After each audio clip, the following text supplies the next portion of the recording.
Let's look at 4 ways to optimize your LinkedIn feed. When you open LinkedIn, your feed is basically what you see, and it's important that it is optimized so that you're getting the information that you're looking for depending on the reason why you're on LinkedIn, but also to ensure that you're protecting your energy. You know, there's so much negativity that happens online. You want to make sure that whatever you're exposing yourself to is helping you. So a first way to optimize your LinkedIn feed, let's just take this person's post right here. Let's say I don't want to see any more posts by this person, or I felt offended by this post. You can just click on the 3 little dots right here, and then you go to I don't want to see this.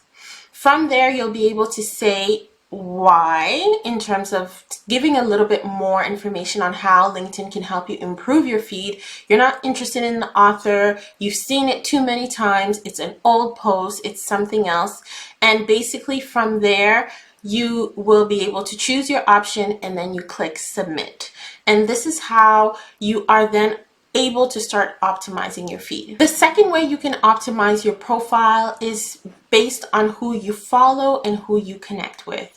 So let's say I'm going to look at my own profile here and I follow myself. If I start following myself, basically what happens here is that on my feed, I will begin to see posts that I've made. So exactly as I started following myself, I hit refresh and one of my posts shows up as part of my feed. So the people that you follow are typically the people that you will see their post. And following is different than connecting. When you follow someone, you don't necessarily have access, if you want, to their network.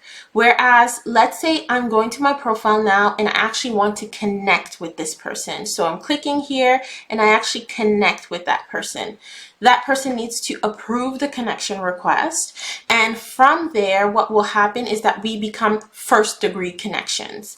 When we become first-degree connections, when I post something, that person also sees it on their feed. Whereas when you are just a follower, the person does not see your post on their feed. The third way to optimize your feed is in terms of whose post are you commenting on, whose post are you liking. The more you comment and engage on someone's post, the more you're going to see that person on your feed. So pay attention to the post that you're engaging on. And even if you don't like and comment, even you seeing this post and going here to click see more, that is engaging on the post. Whether you decided to actually like it or comment, by clicking see more where you are reading the whole post, you've created what we call an impression on that post. So pay attention to that as well. Sometimes you're just scrolling through your feed and then you're just reading the post, you're not engaging on them, but the more you're reading that person's post, the more they're showing up on your feed. And the last way that you can optimize your feed is to pay attention to who you send direct messages to. If you're sending direct messages to a certain person and you're communicating with them, most likely that person will start showing up on your feed, because that demonstrates to LinkedIn that there is a relationship between you and that person, and you'll begin to see them more and more on your feed.